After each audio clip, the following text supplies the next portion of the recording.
powerful boy must save a world where humanity has been destroyed. If you dig my recaps, don't forget to subscribe and smash that notification bell. After humanity won a bloody war, Kai Sakura Vento is sent to a parallel world where humans were defeated in that conflict. Facing an entity unsure whether it's an angel or a demon, the hero is surprised to see this being asking for help from him, a human. After all, in his world, humanity waged an endless battle against the 4 enemy races, but in this alternate world, no one remembers who he is. As usual, Kai leaves his vehicle to monitor the cemetery for exactly 300 seconds. Impatient, his companions wait for the job to be done, because methodical as always, he doesn't compromise on a single second. Through his binoculars, he observes one of the pillars of the conflict caused by the demons who wield enormous magical power. On the other side of the trench, angels and elves are considered half-human celestial beings. Among them, spirits are deeply involved in this war, creatures with special types of bodies. Additionally, mythical beasts such as dragons ravage the battlefields with their unparalleled ferocity. Together with humanity, all these beings started a widespread conflict known as the Great War of the 5 races. Kai, as one of the soldiers of the Urza Federation, cannot allow this clash to reignite. That's why he relentlessly monitors the cemetery where the demons were sealed. After completing the 300 seconds of observation,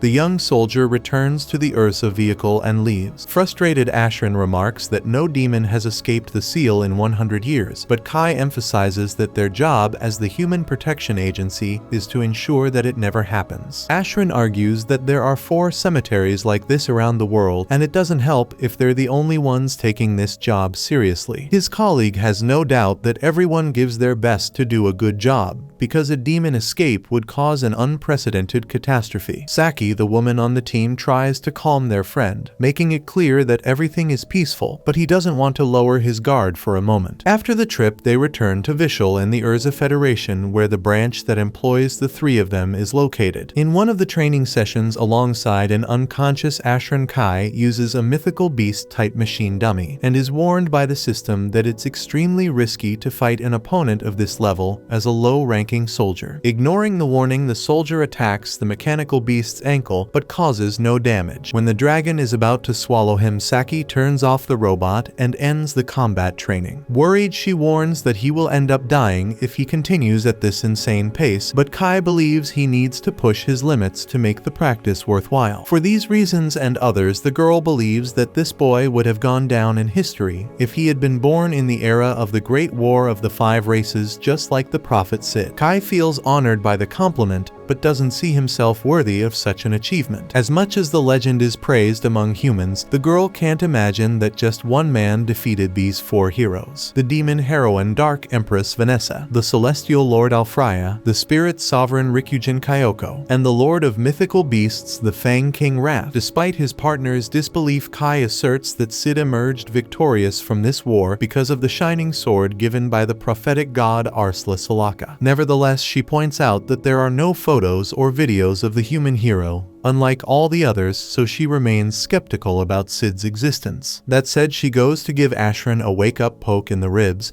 and asks the guys what they want to do to celebrate Jean's promotion. Ashran says a bouquet of flowers will do, but Saki points out that the woman is being transferred to the royal capital of Urzak at 17, being the youngest in history to be selected, so a few shabby flowers won't do justice to such an achievement. Speaking of her, Jean sends a message inviting Kai to meet her tomorrow morning at Terminal 9 in front of the cat statue, but asks him to keep it a secret from Saki and Ashran. The 2 friends start teasing him about this secret romance, so he gets riled up and says he's going for a run. The next day, he meets Jean because the girl will be transferred next week and doesn't want to miss seeing her friend before then. Besides, she thought he was on leave despite the uniform indicating otherwise. He explains that he did his morning training and came straight over, so she replies that Kai is the only guy who isn't intimidated by the idea of shopping with her, and that's what she likes about him. Jean's idea is to buy a gift for Saki and Ashran before heading to Urzak, since the 3 of them are probably thinking the same thing, and this will be the last time they see each other. Kai thinks this is an exaggeration because the promoted one would return after 2 years of cadet training in Vishal, but Jean recalls that during this time Saki and Ashran will have finished their military service and will return to civilian life. She believes that only Kai will will continue in Urza until then, and the boy shares this sentiment. Proud of his friend, he assures her that she will surpass even her father in her career, the head of the Urza headquarters. This has been Jean's dream since she was a child, and everything she has pursued in life since then. With that said, continuing their outing, the two stop to eat something,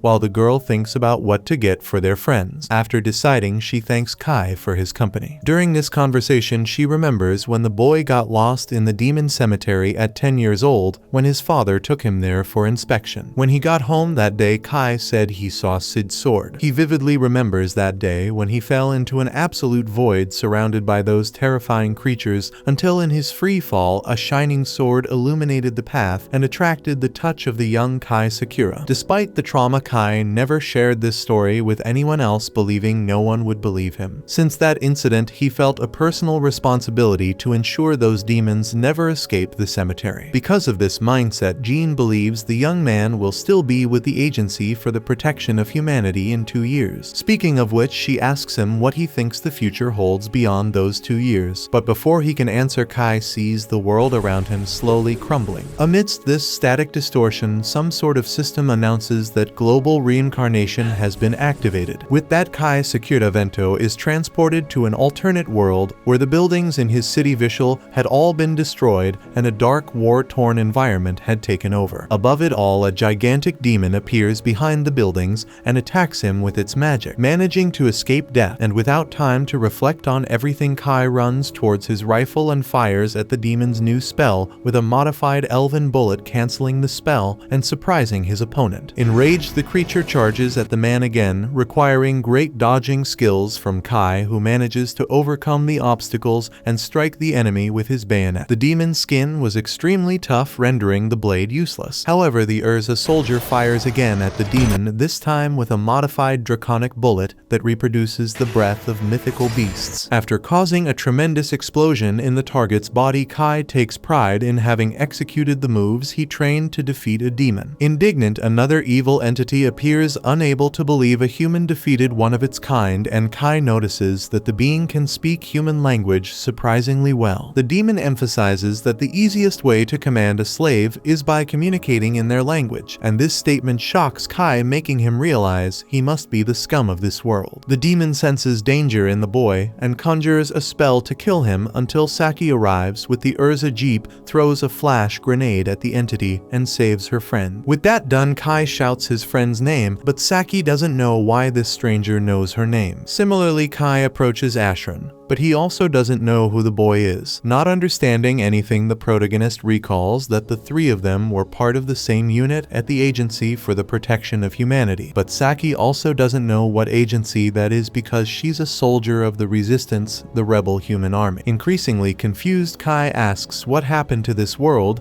and the girl explains that there was a long battle called the Great War of the Five Races, and humanity was defeated over 30 years ago. Each city in the world was invaded by the enemy races, and since then, the surviving humans have been hiding as best they can. According to Ashran, the other races are still fighting over the conquered territories, and the Urza Federation was taken over by demons, forcing all residents to flee. However, taking advantage of an underground area that survived the war, intact humans produced a refuge to live in. Kai questions how humanity lost this battle, and the two resistance soldiers explain that they were no match for such powerful creatures, and each race has its own hero, unlike humans. Kai asks about the prophet Sid, but neither of them has any idea who that is. The lost boy claims he's the hero who defeated the other four races, but Ashran believes he wouldn't be living underground if this guy really existed. Around the three, the main troop of the underground city arrives. As some cities still resist, each has a garrison supervised by the main troop. According to Saki and Ashran, the commander of this troop,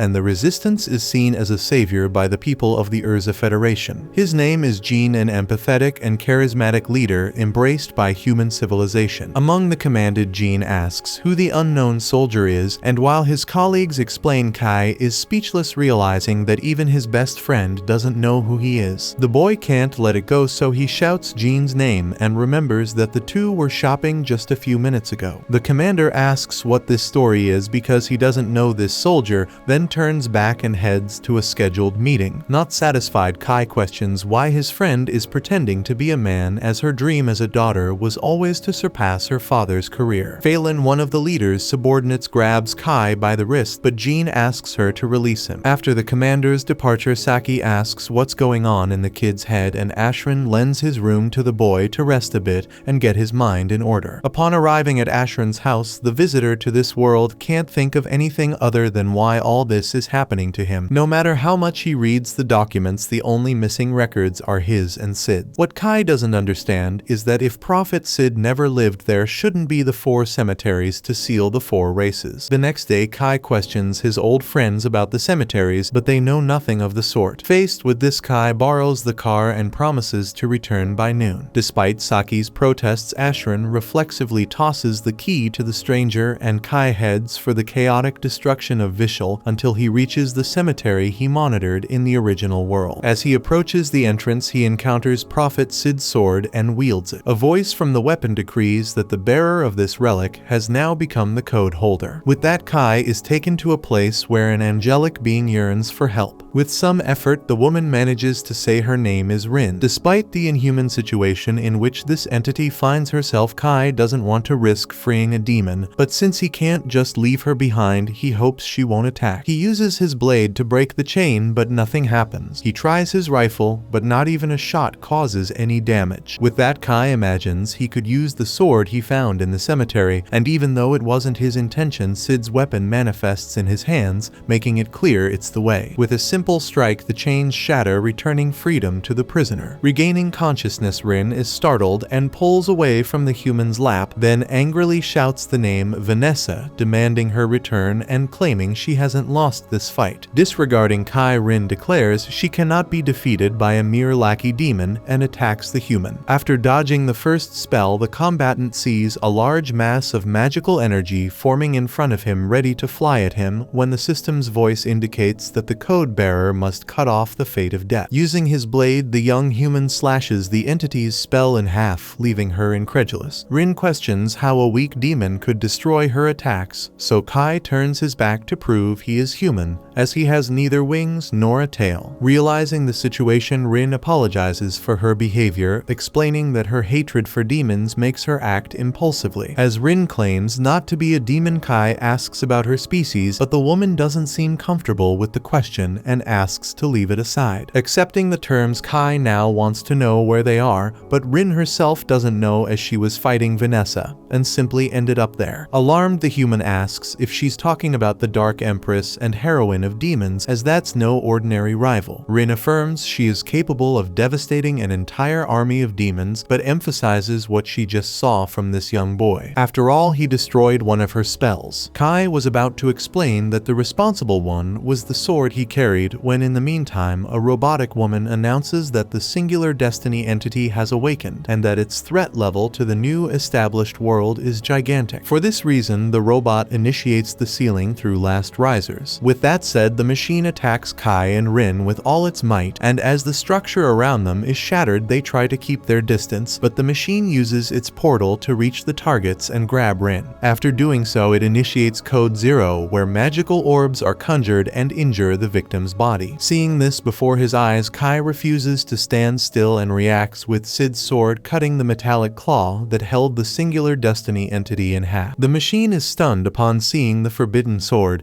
and while Rin sees Sid's image reflected in Kai, the boy teleports them both to a distant location. Safe, Rin confesses her fear with a strong hug to her savior, a gesture the human reciprocates. Analyzing the circumstances, he asks if the woman has no companions, and indeed she has no one. In fact, it's the first time someone has done something like this for her. Both celestial spirits and beasts said that Rin is not like them, and the demons were the cruelest of all, saying the girl is an abomination. That's why Rin ended up in a duel with their leader Vanessa. Similarly, Kai identifies with the entity's life story, as no one remembers who he is in this world. As far as he knew, humans had won the Great War of the 5 races, but now he sees the city which was once his home crumbled into ruins. Rin confesses confesses she didn't know that, especially since a little before fighting Vanessa, humans were starting to win the war after the appearance of a hero. Hearing this, Kai asks if the girl knows Sid, but she doesn't remember anyone by that name. Still, the man is content to have a companion and share a familiar story with someone. Happy with this idea, Rin had never heard anyone call her a companion, and this strengthens the bond between the two lost beings in this dark universe. As they begin their journey, Rin faints, making the boy carry her on his shoulder. He says they need to pass through the city,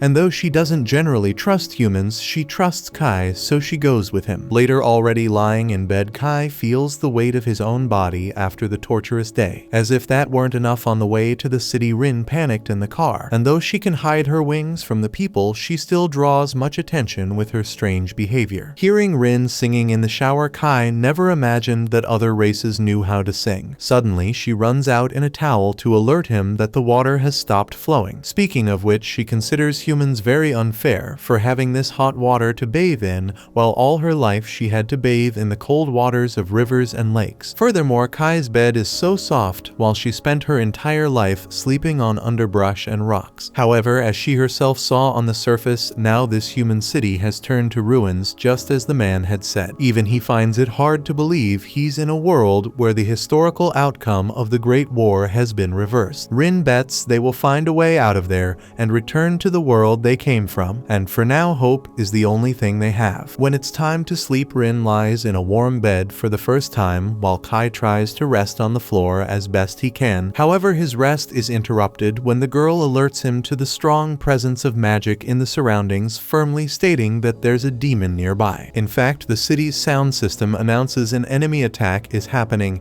and all civilians must evacuate. Stepping into the street, Kai laments that even one of humanity's last refuges is in danger, confirming his belief that his race is cornered with no one to save them. However, from what he experienced yesterday, he believes he might be the only person capable of at least imitating Sid in wielding the forbidden sword. Armed with this trump card, he heads into battle. Meanwhile, Saki and Ashrin are already on the front lines firing at the demons, but the creature's tough armor prevents them from being injured. Ashrin asks his comrade to grab the machine gun. On her way, the girl is almost killed by one of the enemies, but Kai appears in time to save Saki. After striking the demon hard, he tells her to use water against the opponents. When they absorb the liquid, their stone bodies become heavy, preventing them from flying. After that, it's a matter of bombing the enemies until they turn to ashes. Speaking of which, it seemed like it was Ashrin's turn to die, but Kai manages to help again just in time. With Sid's sword in hand, the boy seems to be on a much higher level than he ever expected, and this sudden power is what has so far balanced the forces between the two races. With Rin's help, the duo manages to take down the last opponent, and the extraordinary ability of that entity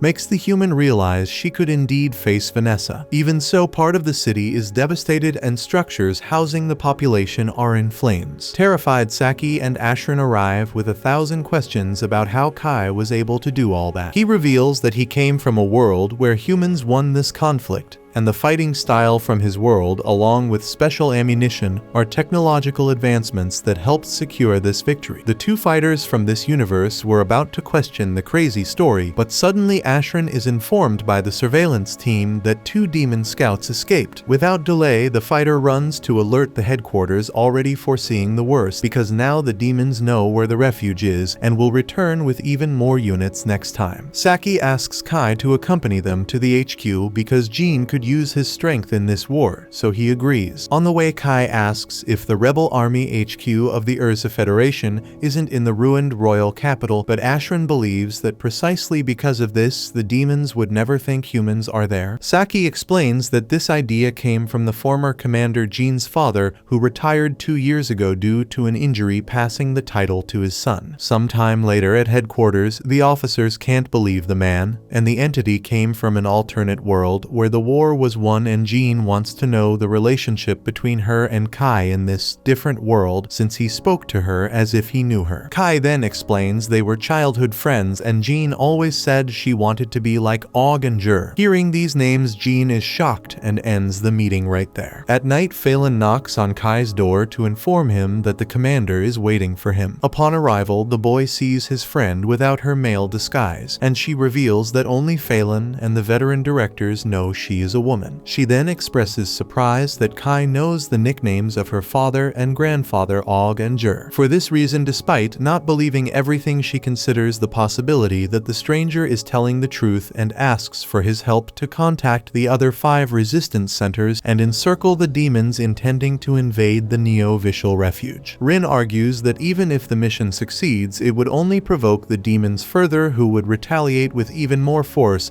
but Jean sees no other option. Thus, Kai suggests they attack the royal capital, targeting the Dark Empress Vanessa. Thinking the man is crazy, the commander reminds him that this demon was responsible for decimating the entire capital defense army 30 years ago and occupying the palace. In response, Kai mentions Sid Story, who defeated the demon's heroine alone and feels he can do the same. Skeptical of the young fighter, the commander asks why he seems so willing to risk his life for this mission. He emphasizes that he saw Ashran and Saki risking their necks in battle, and even if he returned to his original world, he wouldn't be able to face them if he left them to die in the alternate world. Finally, he devises a plan based on the perception that demons are more concerned with other races than with humans. Thus, most of their forces are stationed near the borders, and probably only about 10% of the total demonic forces are in the royal capital. He suggests that while he fights Vanessa, the rebel army keeps these 10% occupied. Jean agrees they can hold the enemies for a while, but fears most of her troops will be dead before reaching the palace. In light of this, Phelan suggests they invade from underground, because behind the palace there is a subterranean railway line that the royal family used as an escape route. Surprised, Jean asks why she wasn't informed about this railway before, and the fighter replies that Jean's father didn't want her to risk herself to that extent, so he asks the subordinates to omit this strategy. With that said, the commander announces a meeting to finally retake the Urza Federation. As preparations for the attack near completion, Rin reflects on her hatred for demons because they are deceitful spirits, because they are bizarre mythical beasts, because they are barbaric celestials, because they are stubborn, and humans because they are weak. But above all, she hates herself for being a mix of all of them. Nonetheless, she acknowledges that Kai has never feared her, even embracing her, something she had never experienced before being accustomed to receiving hatred. For this reason, Rin deeply wishes that this human does not die. As the battle vehicles depart, the rebel army of the Urza Federation heads toward the government palace through an underground passage to launch their offensive. While the main group is to keep the demons occupied, Saki and her team need to free the captives in the basement and take down Vanessa. At the top of the hierarchy, Jean gives the orders, and Saki sees in her leader the chance for victory to be real. Her only concern is the fact that she will be in the group facing the demon heroine head-on. In a spontaneous outburst, she questions whether the 4 members in the armored vehicle will be able to complete such a difficult mission. Kai emphasizes that the priority is to reach Vanessa as quickly as possible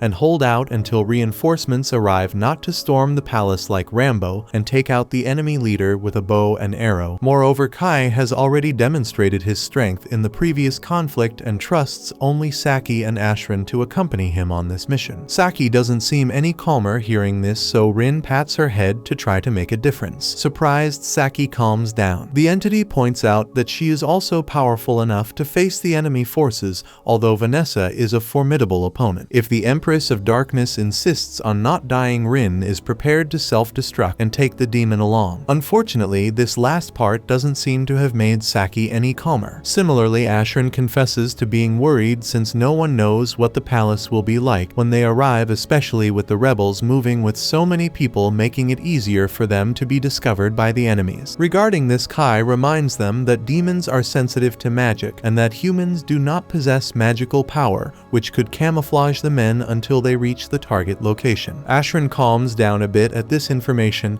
and adds that all the rebels will be remembered forever because of this mission, perhaps even well rewarded. Hearing this, Kai comments that this Ashran is stronger than the one from his original world, and Ashran questions if that is some kind of compliment. Soon upon reaching the end of the underground passage, Jean gathers all the comrades of the rebel army and thanks them for the trust placed in their leader. The commander emphasizes the bravery and loyalty of these soldiers, who are humanity's last hope, and acknowledges that many must feel insecure with the little time for preparation for this attack. However, she reminds them that the Urza Federation's resistance is not new. Years of intense battles against the domination of demons have left each one of them with war scars, evidence that only only seasoned soldiers are in this front line, and this hardened spirit is the key to freeing humans from the clutches of darkness. With that said, the soldiers raise their weapons and let out a battle cry. After blowing up the exit of the underground passage, they reach the surface and see the government palace surrounded by demonic forces. The first act of defense is to invoke a freezing spell, but Kai knows this ability and successfully dispels it. Then he shoots the demon and gets close enough to tear its skin with his sword. Finally, a shot explodes the enemy. As soon as the first demon is taken down, more emerge to protect the palace, so the Jewel of the Urza Federation fires the lightning bullet to take down several at once. In disbelief at what he saw, Ashran questions if it was Kai responsible for this massacre, and he explains that he used anti-group ammunition produced in his world. Then the mysterious stranger asks Rin to sense Vanessa's presence, and as soon as the entity points to the possible location of the Empress of Darkness, Kai announces that he will start the search from the highest floor on the north side. To avoid attracting too much attention, Jean plans to invade the palace using the emergency stairs on the south side with her team, while Group 1 will stand guard at the entrance to prevent the demons from entering the building. Group 2 will be responsible for rescuing the prisoners in the basement. During the building invasion, Phelan finds it strange that Kai claims the lightning bullet is a projectile when he didn't even pull any trigger, but the matter dies without her being able to delve into this suspicion, as the objective demands all the combatants' attention. As they climb the stairs, Rin identifies an imp, a race of small demons that summon large-scale demons. Without delay, a huge creature appears on the staircase and grabs one of the rebels, but Phelan is faster and cuts the beast's fingers. After that, she orders everyone to continue climbing while she holds off the demon. At the palace entrance, Group 1 shoots the attackers as best they can, while Group 2 reaches the prisoners in the basement. The main team continues on their way with the commander in the lead until she is hit by an electric trap that makes all the soldiers apprehensive. However, when the smoke clears, Jean proceeds unharmed and asks everyone to calm down as she is protected by elven engineering while wearing the holy light suit. Beside the leader, a huge demon approaches, so she orders Kai and his unit to go after Vanessa while she fights the opponent with her men. Known as the Knight of the Holy Light, Jean brandishes her blade before the opponent. Further ahead, Kai's group wears an armband produced from Rin's magic that conceals the wearer's presence. Continuing on their way, they encounter a gigantic creature that makes Saki's rifle tremble, so Rin tries to control her companion's anxiety so she doesn't make noise. Protected by a barrier invisible to the demon, the humans breathe a sigh of relief as the beast passes without detecting the intruders. With that, everyone exhales in relief and heads to one of the palace rooms where the circuit breakers are located. Ashran declares that if Kai and Rin fail to defeat Vanessa, he and Saki will cut all the lights to facilitate everyone's escape. However, shortly after Kai and Rin continue their journey, the palace alarm is triggered despite Rin's barrier still functioning, leading the boy to suppose that the building's infrared sensors are still active. For this reason, they pick up the pace, encountering a demon who expresses disgust at Rin's wings, calling them a chaotic and unpleasant sight. Taking advantage of the demon's tendency to talk, Kai asks if he is the one maintaining the surveillance system, but the monster never directly answers what the human wants to know. Instead, he provokes them by saying that Vanessa is pleased with this invasion and above all curious to know why the humans have decided to kill themselves. Not falling for the provocation, Kai tries to use the opportunity to ask if the demon can lead them to their heroine, but the monster doesn't want to miss the chance to have fun with the humans before him. With that, the creature and his subordinates summon fireballs against their enemies, making Rin hurry to grab Kai and dodge the flames with her wings. After escaping the first barrage, the entity throws the man to the ground and isolates him from the battle with an ice wall so that Kai can continue his path towards Vanessa. With no choice, the boy proceeds while the demons smell angelic elven dwarven spirit and dragon scents on the woman, and even a demonic odor in that mysterious entity. Confused, they ask what she is, but even Rin doesn't know. All she knows at this moment is that she hates these hideous creatures. Meanwhile, Kai finds a huge gate and enters the throne room where Vanessa welcomes the human. In front of that figure, Kai can't help but tremble slightly. At the same time, Jean faces the gigantic demon but struggles to penetrate the opponent's armor, so she unlocks her weapon's form, revealing the moon longbow, finally piercing the enemy's armor with an arrow. Nearly dead, the demon observes that the intense elven magic this human is using gradually consumes her life, as humans are not prepared to handle this kind of influence. For this reason, the demon believes the commander has chosen death. Jean then drives her sword into the demon's head and confirms that she has chosen to die because only then will humanity be able to win this war. Suddenly, another enemy attacks her from behind, but Phelan returns in time and repels the threat for a moment. The three-headed hellhound rises again and notes that he has heard of Dragonar, a human who fights using a dragon's fang as a weapon just like Phelan. Meanwhile, Vanessa asks if Kai is not going to put down his weapon as many others did upon discovering that the demon leader is a succubus. That way she could lie with him to pass the time. Kai refuses the proposal and states that the nature of the demon is madness driven by violence. Vanessa laughs and acknowledges that the boy reacted well because many become her slaves with just a simple charm like this. She then asks if the human present is the rebel commander wearing the elven suit, but Kai claims he is just an outsider from a world where Vanessa was defeated. Though skeptical, the Empress asks who managed to bring her down in that story, and Kai says it was the humans. Faced with all the infinitely more dangerous threats, Vanessa laughs even more upon hearing that she died at the hands of a human. Then Kai explains that it wasn't just any human but the Prophet Sid. Hearing this name, Vanessa loses all her grace because that name reminds her of many unpleasant things like the code holder and the world reincarnation. With that, she changes her stance and attacks the human with magic, but Kai breaks the spell with little difficulty, leaving Vanessa incredulous. Without giving her a chance to think, the man counterattacks with his sword and slashes the opponent's chest, but it was just a succubus illusion. Behind the human, the real Empress of Darkness nearly blows him up. Vanessa praises the enemy's ability to dodge